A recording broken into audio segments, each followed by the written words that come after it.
Помнишь, 405 Range, на котором полподвески переменяли, чё только не делали, но так столько не нашли? Помнишь? А к нам приехал, и мы нашли. Несколько месяцев назад к нам на сервис обращается клиент с жалобой. При торможении услышал посторонний звук. Принимаем автомобиль в работу. Для начала, дабы избежать дорогостоящего ремонта и длительной диагностики, начинаем с осмотра ходовой части автомобиля. Очень часто можно выявить неисправность уже даже при визуальном осмотре, когда повреждены шаровые соединения либо пыльники шаровых соединений, но в данном случае все было целое. Выполняем тестовую поездку. Я лично катал этот автомобиль несколько раз. При нажатии на педаль тормоза я слышу щелчок.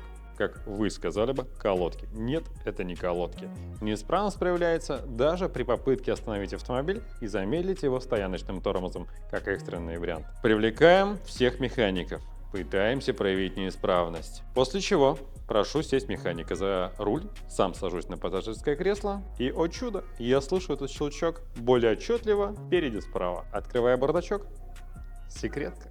Для секретки на автомобилях Range Rover предусмотрено специальное место в отсеке багажника.